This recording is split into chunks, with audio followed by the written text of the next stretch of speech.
Yo, what is going on YouTube? It's your boy Mosballin. This is one of those questions I've been getting asked a lot, and it is, how can I beat Domination on Superstar easily? What should I do? What's the vibe? And let's make this a thing. Let me show you guys really quick what I do when I play. I beat the Nets and the Knicks by 25 plus, not just 15, way more. Let's see, then Sixers, Celtics look better than most of these teams. I guess the Bucks are solid too. Well, it's mainly Giannis. We could do the Sixers, we could do the Celtics. I've heard people ask for this team, so let's do it. Basically, first things first, definitely run your best guys that you want to rock, like who you're comfortable with.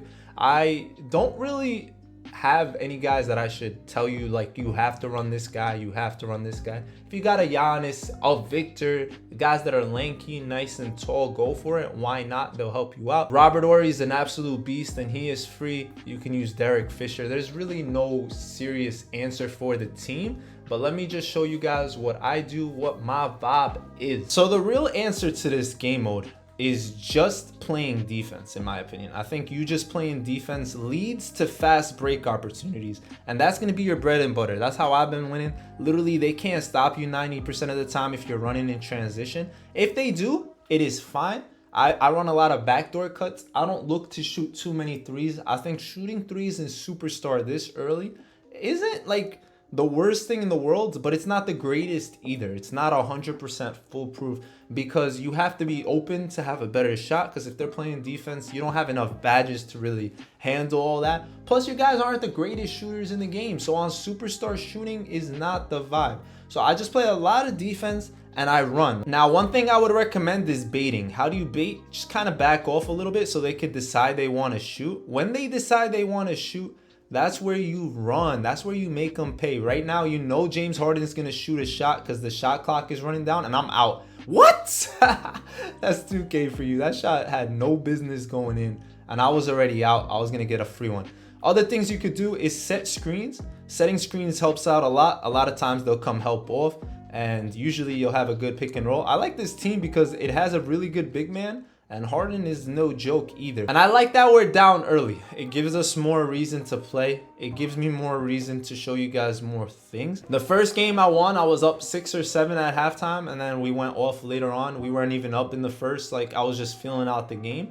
And sometimes that's all you need. Let's go ahead into our game plan. We're going to go to offensive settings just so we can have better spacing. And we're going to go into our freelance and run the Bucks 2018.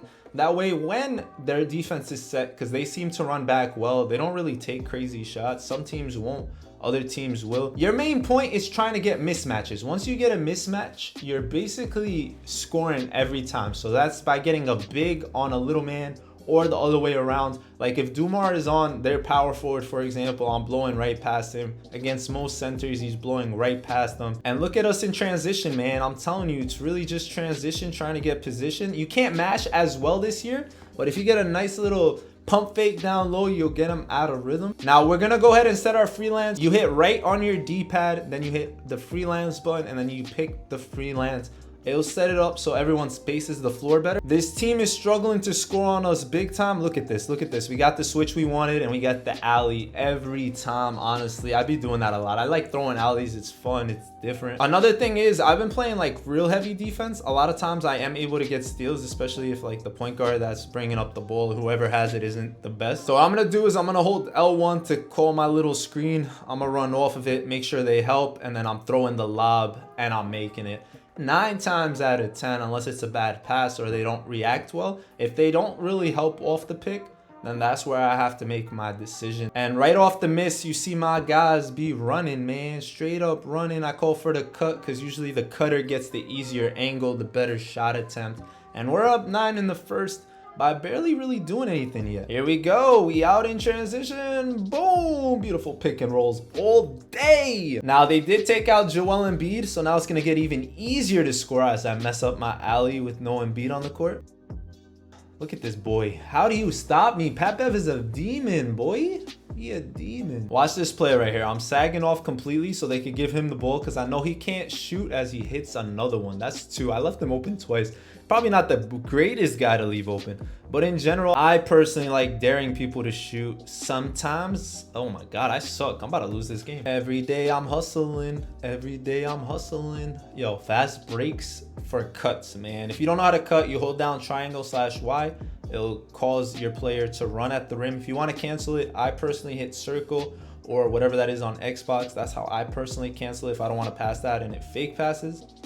Hey now, Jaren Jackson's got 12 straight up off pick and rolls, man. Look at this beautiful cut, man. Beautiful. I just stood in front of Joel Embiid and caused him to cut so Joel couldn't even guard him. It was like a screen with the player with the ball. Look at this bait right here. Yeah, I want you to shoot. Yeah, I want you to shoot. Yeah, they shoot. Bro, I don't know, man. Philly hits crazy shots. Look at the cut. Look at the cut. Bang, bang. Yo, they can't guard the cut. That's really what it is. The AI has no shot at that. So as long as you're playing semi-good defense, bro, trust me, just run. That's my tip, man. That's my tip. I've been telling people that. Now, once you get takeover, you want to shoot, go ahead. Be my guest. Call that same pick.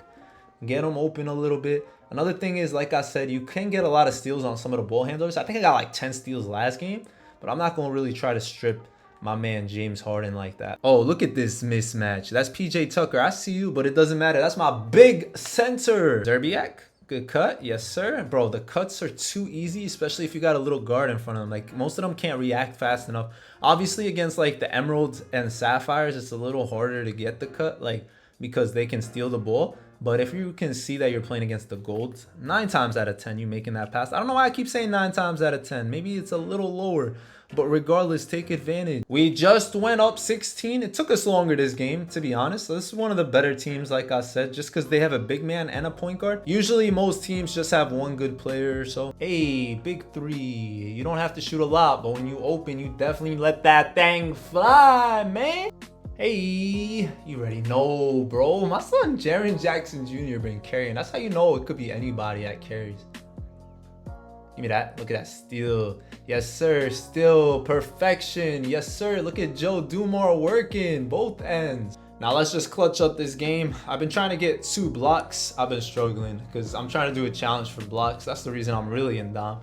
But since I'm not going to do it, let's just make sure we get our win. So for blocks, I've been trying to get them to drive, which isn't the same as previous years because every time you jump, it usually counts as a foul. Like if you jump to try to bait them to go past you, so that kind of sucks. And if you flop, they're going to shoot.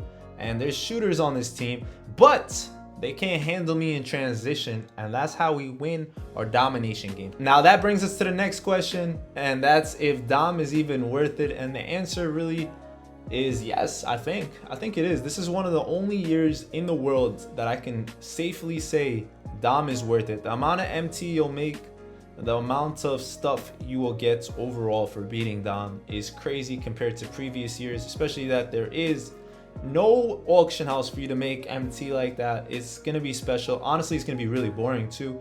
So don't go crazy. Don't try to do it fast. I would say you should play Domination when there is a double XP event. They do double XP events, so run it then. If there's challenges or anything like that, definitely play it at that time. Also, if you're gonna use your XP tokens, it might be the best method. Definitely check out the other version, the other game, and see what you think. Now, one thing I don't like about Domination is the actual amount of MT you get, because it should be more than it says. We really should be getting an infinite amount of MT, but it caps at 4K, and I don't like that. Make it go higher, 2K. Make it higher. But trust me when I say the XP is worth it in this mode, for real, for real. Now, I know you may have been expecting something else where like I give you guys plays or something, but seriously, that's all I really do. And I've won a good amount of games, like I genuinely have.